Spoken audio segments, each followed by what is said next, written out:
Let's get ready to rumble and rant.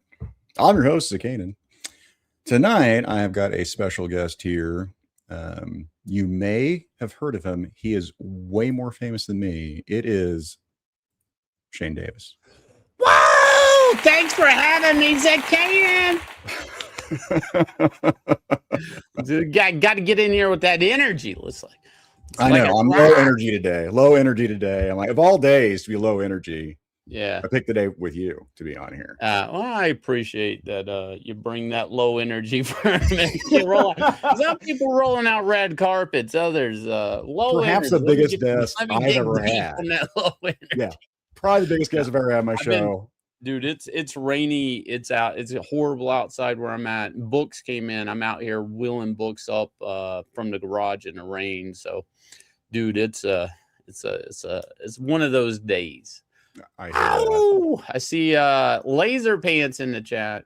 Would you like to cover this? Keep it real for $4.99 here.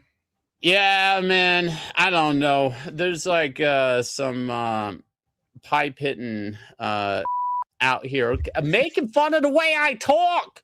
Making fun of the way I talk. I say keep it real, and they're like, Shane says everything weird. Now the reason that is because I lived in North Carolina for a long time and had a really thick Southern accent, and then I moved to New Jersey for I don't know, like over 12 years or something, and I had this amalgam of an accent. It started fighting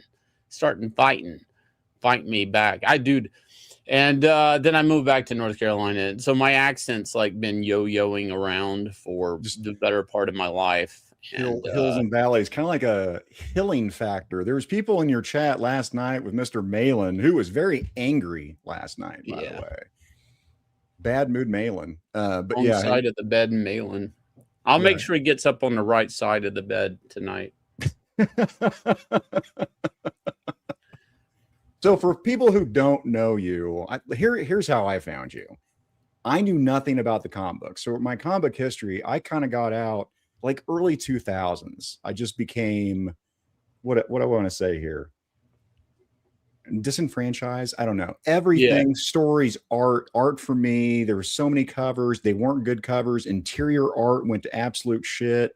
I'm like, you know what? I'm out. I'm done. And I just recently started getting back. Energon universe for one, and then two. Now Tarantino, I found you through Jack Show. Somehow Jack Show ended up my algorithm, and that became my must see TV on Thursdays. Well, then you were on there, and then that got me to Ballers with Dale fucking Keown and Mandy Summers. And I'm like, holy shit, who's this guy? And then you guys started promoting books. I'm like, oh shit, he's a comic book artist. Son of a bitch. Yeah, I didn't get into comics working until probably the early 2000s. So like you would have been getting out of comics when I was getting in. Yeah. So I was kind of getting into comics when there were two big things that were resurgences for the American comic book industry. One was Marvel Knights. That was a whole imprint that Marvel did with like Jay Lee, Joe Quesada, different people. And they were doing like books like with Black Panther, Inhumans, Daredevil. They weren't like they were like C-level, B-level characters, right? And then the other thing that happened was the complete opposite was the Ultimate line, which was like X-Men and Spider-Man. The two big franchises at Marvel, the two biggest top-selling books that they would do a whole new thing for a new audience. You know, the Ultimate X-Men, they all basically look the same. They just kind of dressed in black suits, black and gold, rather than, you know, the other X-Men suits. Yeah. Spider-Man, they took him back to being a teenager, and it kind of actually spiked. I don't know. I want to say it actually rejuvenated the fatigue that was the 90s crash, I guess. 90s crash, early 2000s. I say that that'd be good. Yeah. Towards the end of the 90s, it got kind of wishy-washy. Like Marvel didn't know what they were doing. They were trying to do Heroes Reborn, where they had like Jim Lee and Rob Liefeld come back. That's where we got that famous Captain America shot with the chest. That's a meme, you know. Which he tried recreating an Arnold pose and just did it poorly. I want to say poor choice with the shield. Yeah. Oddly enough, Arnold is a big influence over my anatomy, so I understand what he was trying for. Yeah, I've never heard that. Well, most people don't talk about it, but I would say like Jim Lee. A lot of people, if you ever look at Jim Lee's rib cages he draws on superheroes, they kind of have that concave. You know how Arnold could flex and get it to pull in? You'll start to notice that drop shadow, and it's like it's all people looking at Arnold.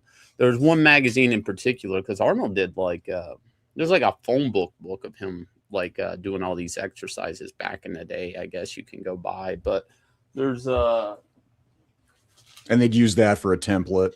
This is like an old reference magazine I've always had. Wow, Muscle and Fitness and Flex.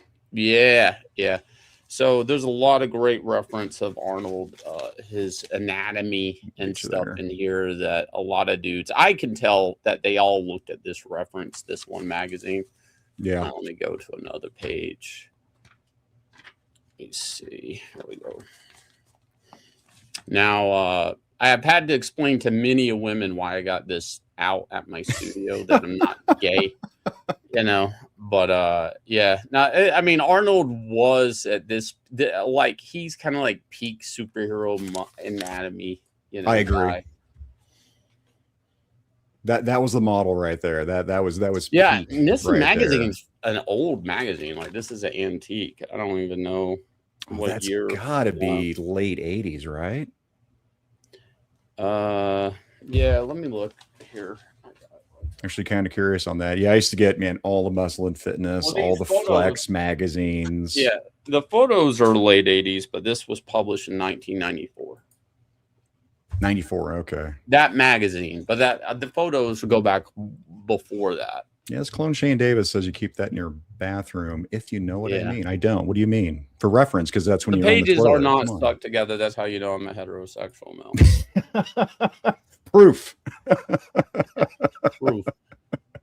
But if someone was, if they ask you who is Shane Davis, see, to me, you're an entertainer first and a comic book artist afterwards. How do you see yourself?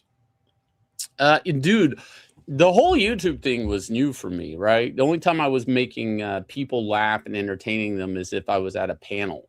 People came up to my booth at a Comic-Con. I got a million sketches. I'm not entertaining you. But if I was at a panel, I would always play the crowd a little bit, make people laugh.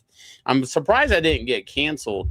There was a hot cosplayer at a Wizard Con. I mean, she was hot. When she asked a question. Like Jessica Negri kind of hot at that point, or? Huh? Like Jessica Negri kind of hot at that point? Yeah.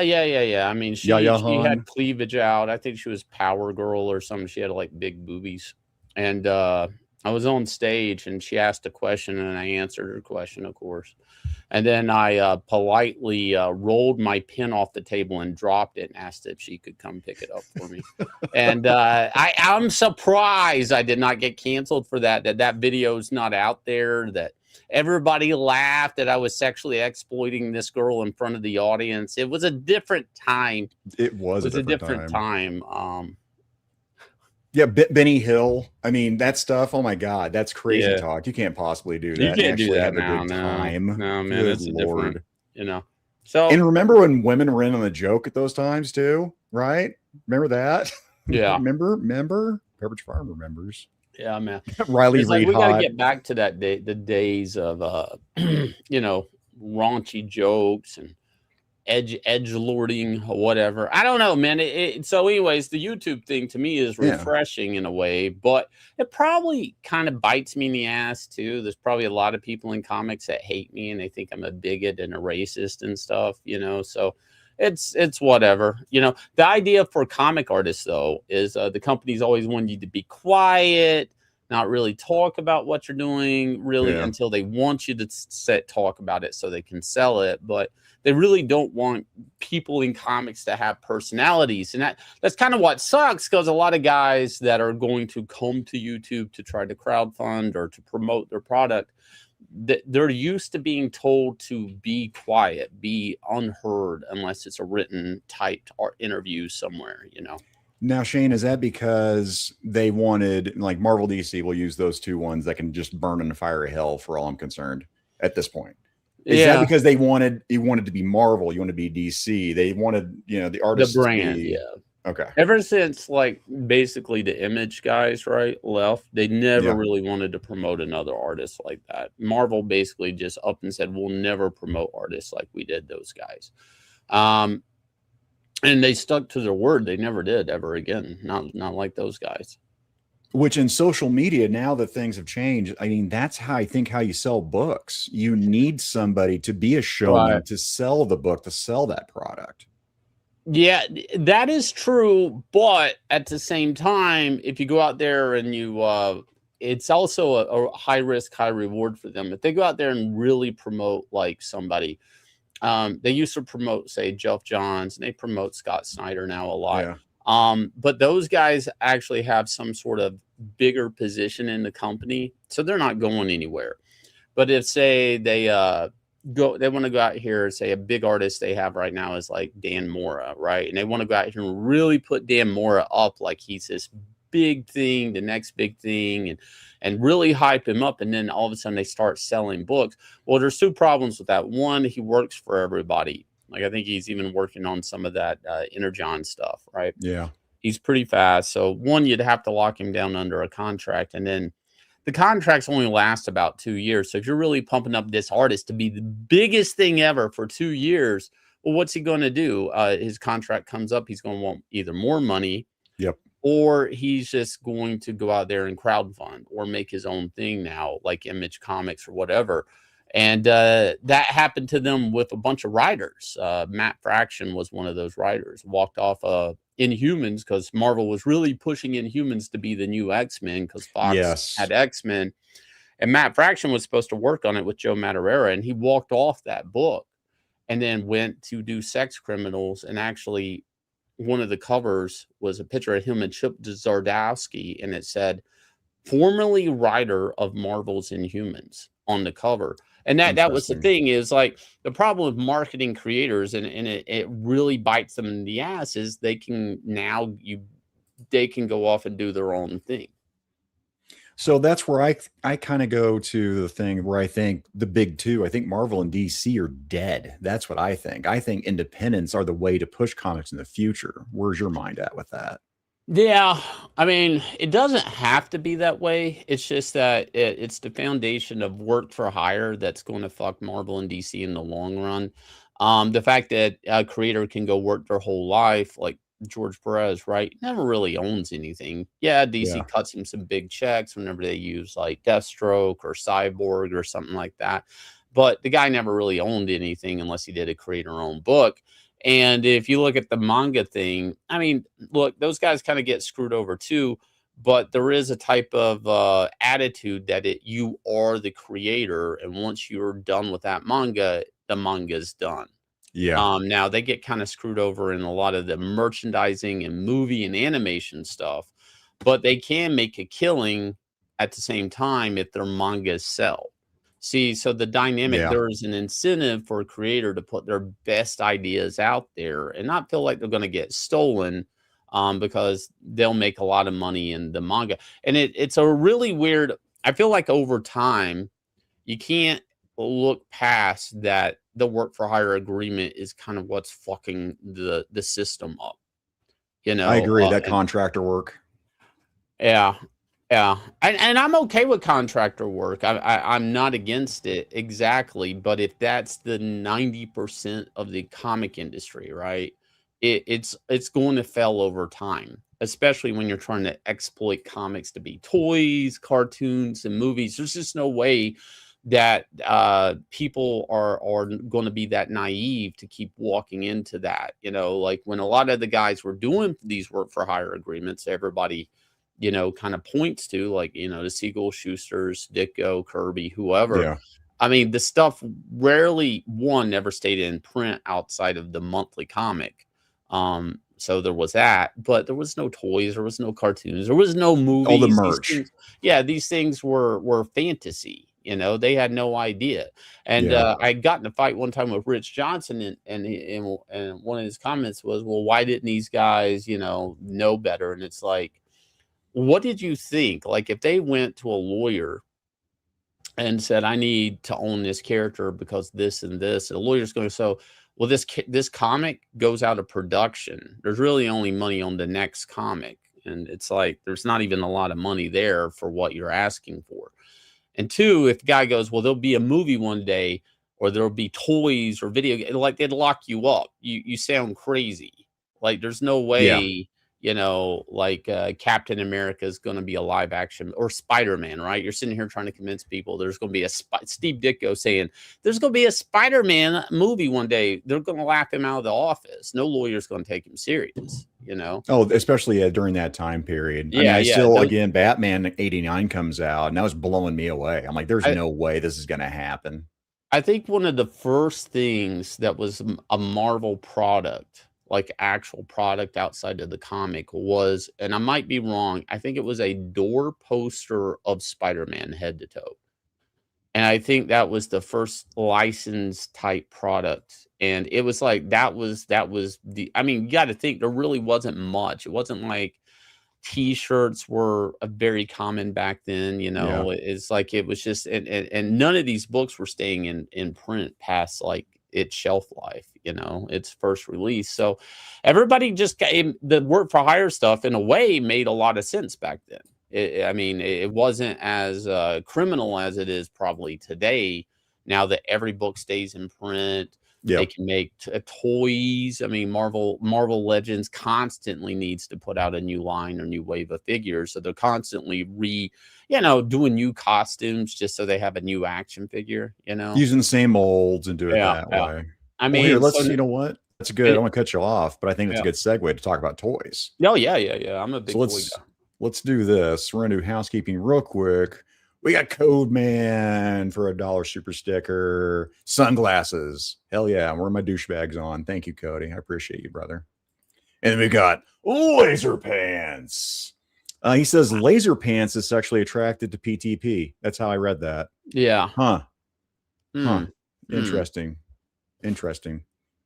That's the guy who got me into YouTubing, by the way. Yep. Laser Pants. He's a good guy. And I just roomed with him, and he snores. So but yeah, let's talk about toys for a second. So have you always been collecting toys? Is it a recency thing? Like, when did you start getting into collectibles? I've always been collecting toys. Actually, I have like a somewhere, I don't know where I put it, because I put it up not to get destroyed, but I have like a Todd McFarlane Spawn figure I got signed, I think, when I was 13 years old. Oh, that's cool. So I waited in line for like an hour. You know, you had to buy a ticket just to get a signature. This is like, you know, piping hot days. You know, Todd was signing all his Spider-Man stuff and Spawn. I want to say maybe Spawn was on like issue 4 or something. Or no, it had to be further along because of the toy. I don't know where we were at in the book. I just know the toy was new, and I got him to sign it. And I was getting like the Toy Biz figures that, you know, the Captain America that would shoot his shield, the Spider-Man with the plunger hands, the Hulk with the steel beam. And before that, I mean, I was into Teenage Mutant Ninja Turtle toys and stuff like that. So I was always kind of into toys. But I always like to keep them in. I would open them. I mean, back then, everybody opened them. That's why they go for so much on the aftermarket if they're not. But I would never really play with them. I didn't want any scratches. If a toy got a paint scratch or something, it ruined it for me. I couldn't stand if I lost a weapon. God forbid I lost one of those retarded Teenage Mutant Ninja Turtle ninja stars or something. The shit that nobody asked for, but they were there. If I lost one of those things, I was OCD. Couldn't stand it. So, long story, I was the guy that would go to Walmart and open up, you know, the Todd McFarlane toys, and when they're in the boxes, trying to find the Chase figures and everything. Oh wow, you were into it. I'm way into it, yeah, man. I I mean, you know, the Kiss figures, the Chase figures, some of the Spawn Chase figures. Like I was hard into it. Like Todd McFarlane to me really opened up the gates for toy collecting just because of the chases. I think he is. I think we've said this on 3POA before, or Mega Powers, one of the two, if not both. I think we've talked about how he was the adult toy collector. Like, I mean, that's what we attributed to Todd McFarlane. I think he was the forerunner of it. Yeah. Versus just a kid's toy, like you're talking about. I thought, you know, oh, look at all these action things. I mean, we're talking like pieces of art. You know, I mean, they started off as statues, you know, like 5 POA as far as articulation goes. Yeah. But that was the beginning, and then it just kind of ramped up from there to where we are now. It's weird because when people kind of forget about some of these sublines he started doing, but you know, he would do the movie monster toys, right? Movie Maniacs, yeah. Yeah, but then he would also he was really he was smart in such a way that a lot of people don't give him credit. So, you know, Spencer's was a big thing, you know, at that time in shopping malls and stuff. So, you know, they'd have the goofy wizard stuff in the background and stuff. So he does a whole line of dragons. And I'm like, who the fuck is wanting these dragons? And then they're selling all the time in some of these stores. It's like, I feel like Todd had a really good business sense about him. That goes without saying, but it's just like the guy knew like there's multiple markets. He got into the sports figures, you know, like and you have to understand so many people will know Todd McFarlane toys just because he did everything. I mean, his Metal Gear toys I was a big fan of. Yeah, even when he did the anime toys, he made a really cool, and I still have like the Akira motorcycle and Tetsuo. Oh yeah, Jerk was just showing those off. He's got 2 different versions of them. One's a matte and one's a gloss on that. Yeah. And I don't know, man. He kind of knew like these things are cool. People want toys of these cool things, and they weren't posable. But those dragons were sculpted really good. And again, the 4 Horsemen guys kind of came from there. So I kind of went to the same comic shop as Corn Boy. So oh, okay. I just was finally able. Did I meet Corn Boy? It was Diego and Cookies who I met at ZelloCon. Yeah. So I was because we were both in New Jersey, we would go to San Diego basically on the same flight. And I remember he was talking to me about the Motu classics that they were working on and how like they were going to do like Trap Jaw, where you would get like basically the parts for him before he turns into Trap Jaw. And I just didn't know what he was talking about. Like, I was like, what? It's like, I just knew the character from the cartoon. I didn't know, you know, like he had this origin written, I guess, by Kirkman in the comic. And he was like geeking out. Yeah, we're going to do this. And he would tell me stories on the plane, you know, trying to get Bill Murray to mail back a paint master and shit like that for the Ghostbusters. Bill fucking Murray. Like hell yeah. So I was always around toys one way or the other. At DC Direct, you know, they made toys and statues of my artwork on things I worked on. So I would draw turnarounds for my Superman Batman action figure set. I mean, I was always into it, and that was really cool. That was like one of my high watermarks in my DC career, was actually having a set of toys built off of my artwork. And that had to have been surreal. Yeah, McFarlane did like a Doomsday figure recently based off of mine. I can pull it down if you want to see it. Is it the Kryptonite one? Yeah, pull it down. Yeah. I'll do housekeeping real quick for Kevzilla for 10 months. Keep on rambling, ranters. Thank you, Kevzilla. Also, Kaiju fan, if you couldn't tell by his name. Yeah. So this is my artwork from the series. And here's what's fucked up about this. The name of this character is actually All American Boy, which was a stupid name. And I would never call him that in emails when I was turning in pages and everything. So I would call him Kryptonite Doomsday because that's what he was. Yeah. Right.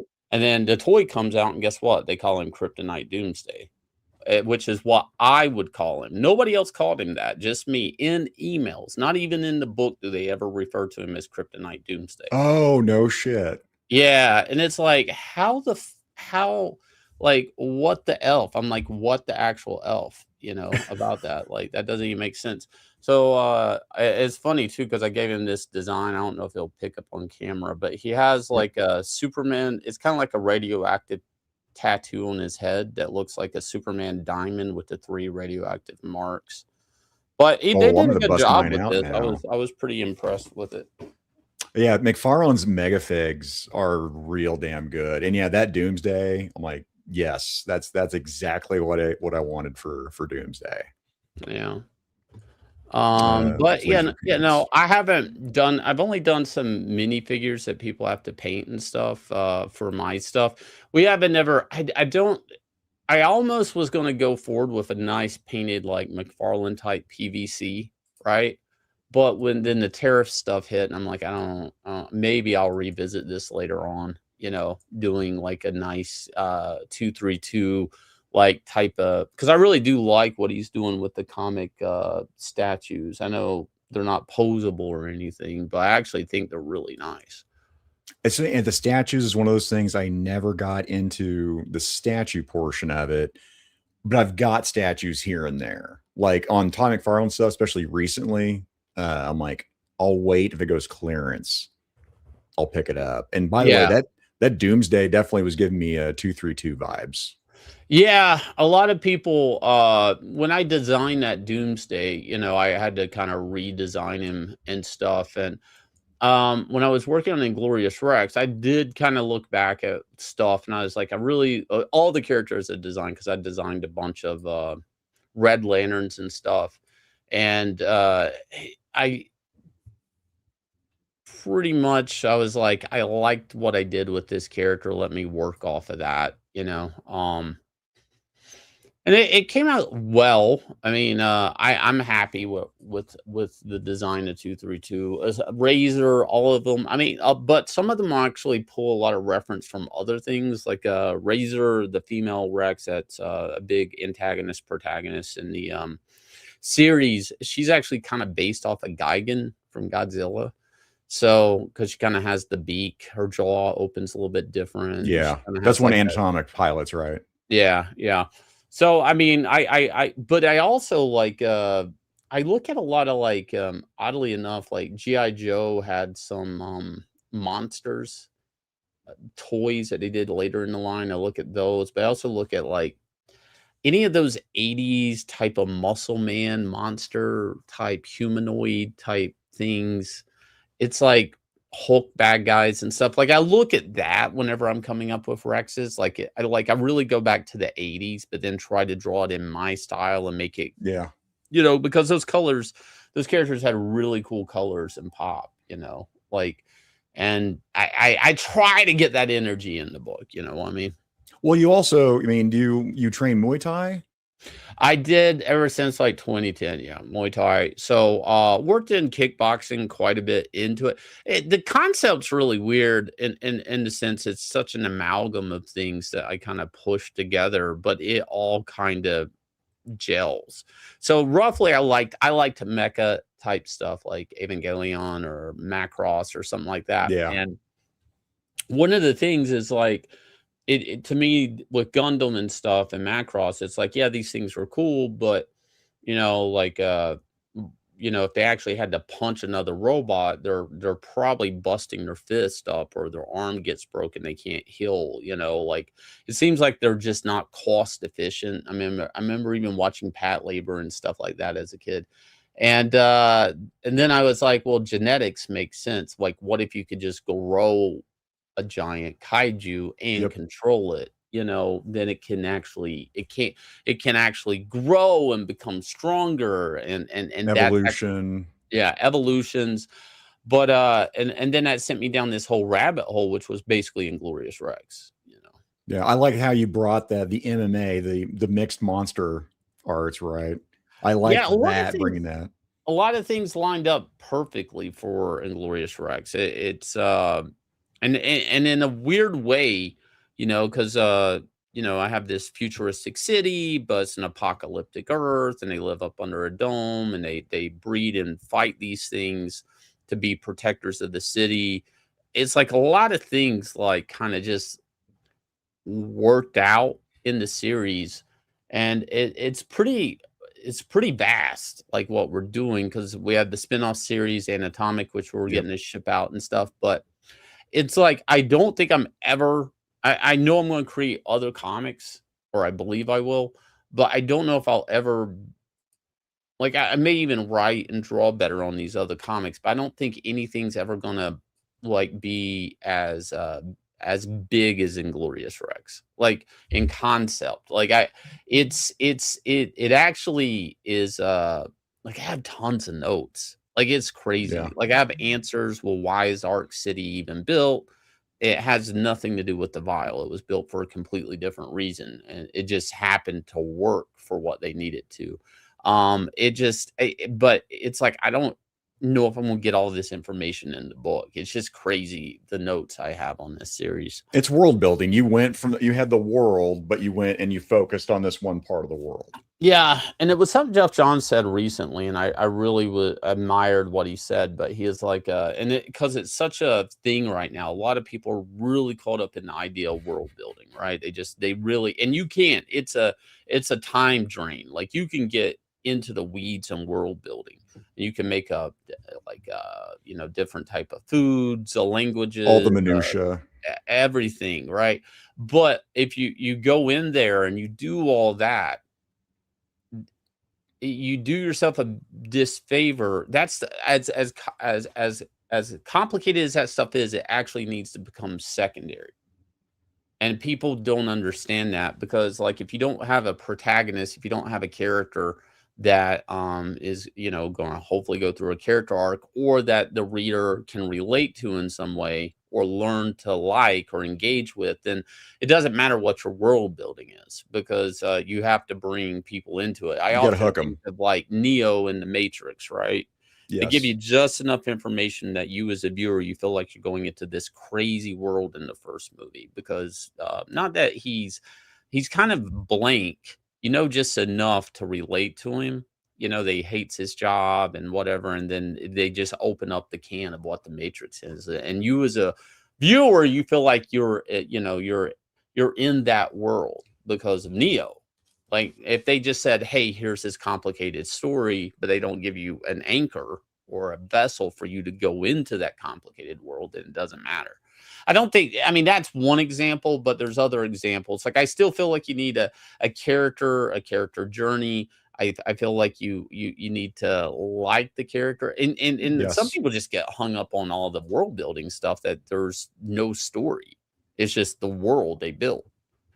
No, I agree with you. And that's what, I'll flash this up here. So this one, the character Alex in Inglorious Rex off the gate is, you've got that hook that brings you in Alex. There's all these ancillary characters that keep connecting to Alex and seeing that journey, and 232, who becomes the character in the story as well.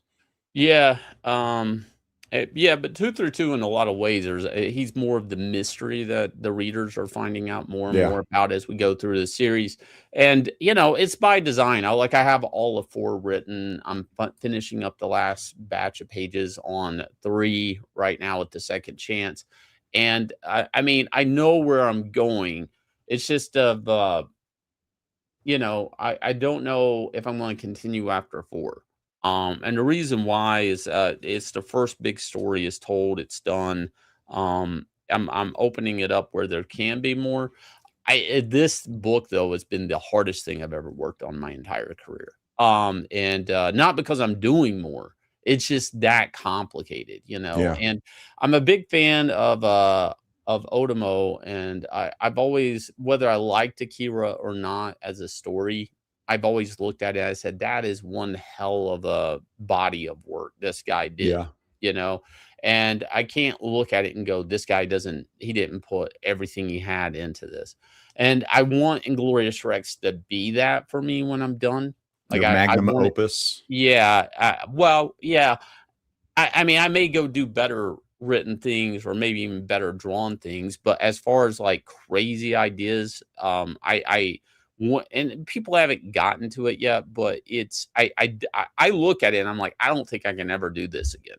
Like, I don't think I'm ever going to pull this off again like this. I mean, like I have, it's like the best of everything. You got the monsters, you got the protagonist, revenge story. You have like apocalyptic setting, futuristic stuff. That dystopian, yeah. Yeah. It's like this is just like this will be my life's work when I'm done. That's interesting. Here, let's do this since we're running out of time, by God. I'm going to do housekeeping, and then we're going to show this bitch off of what we're going to do. All right. We had Joe, Real American Hero. I met him at ZolaCon, part of the podcast from the pit. He just became a member. And so we're going to get you a quick asset, my friend. We're going to go, well, since we have our guest here, we're going to do this one.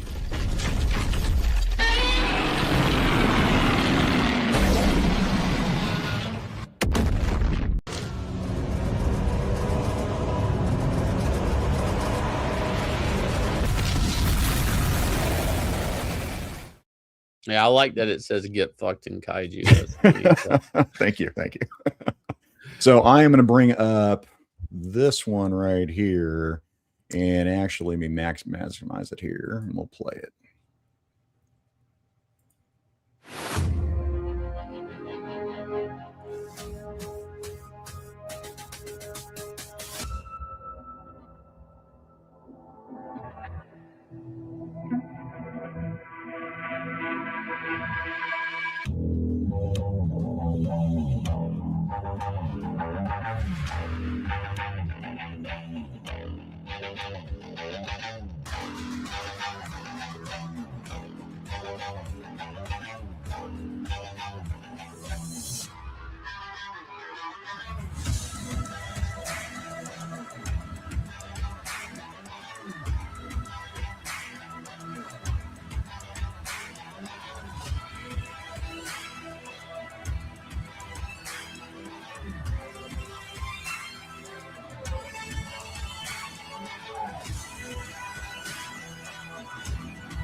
$15,911. We're really shooting for that. Hang on for a second, Shane. I had you muted. Hang on here. Let me get you back up. All right, go ahead.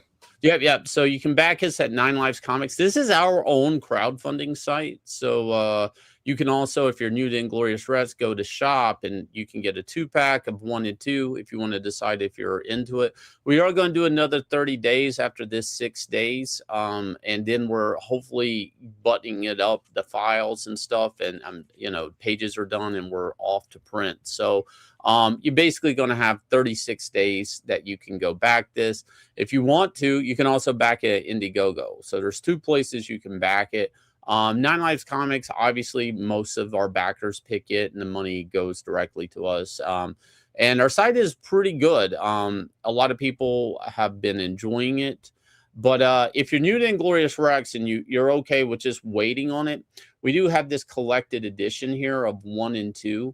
And then you can get the 2 King Kong versus 232 variant cover for 3. So even though it says Savage Kong, that's Inglorious Rex 3, and then 232 is the supplemental stories. We like to tell these side stories with the main book, or you can just get my cover to volume 3, and then just grab the collection in the add-ons, and I'll get you all covered for my artwork on Inglorious Rex 1, 2, and 3. So a lot of cool stuff. This is another supplemental that we have. This is drawn by Anthony Gonzalez Clark, the artist of Anatomic. This is about Alex's late brother, Nate. So this is a prequel series where Alex is like the kid brother and kind of the strategist. And I really wanted to tell some stories about that family dynamic before his father passed.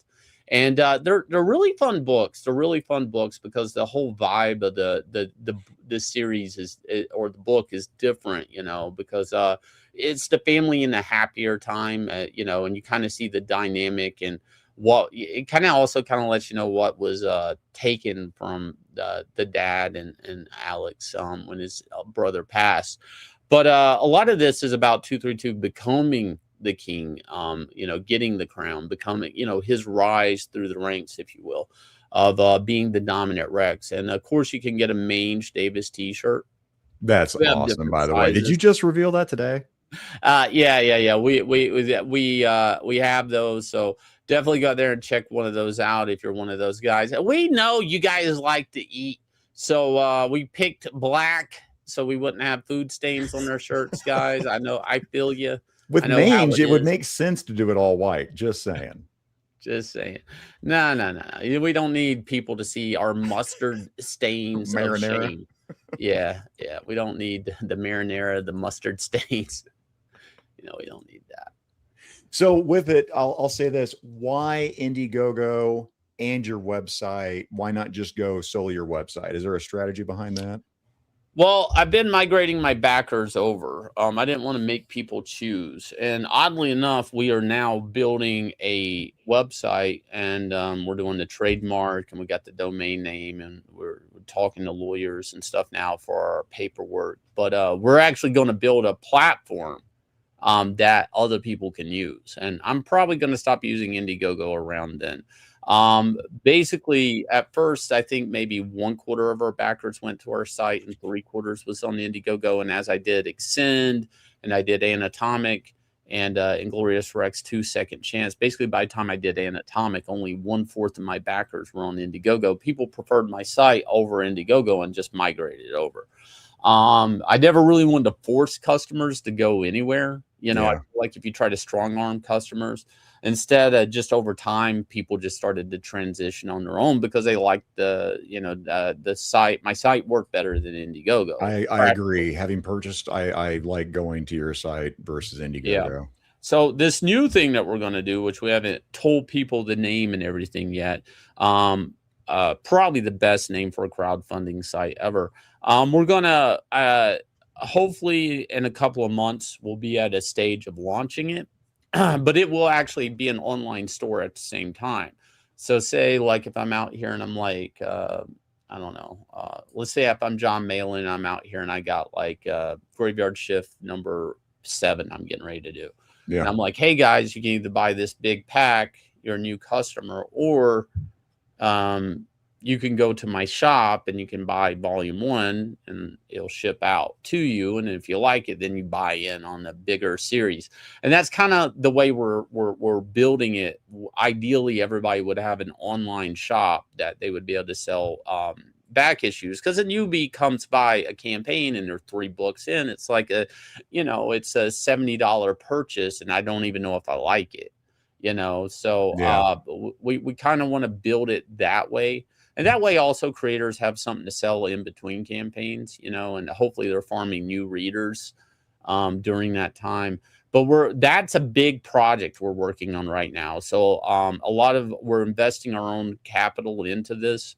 And if you guys just supporting the campaign, believe it or not, actually helps us with the finances of this other website. We are investing back into, I did the funds from Inglorious Rex 3, I invested into Anatomic.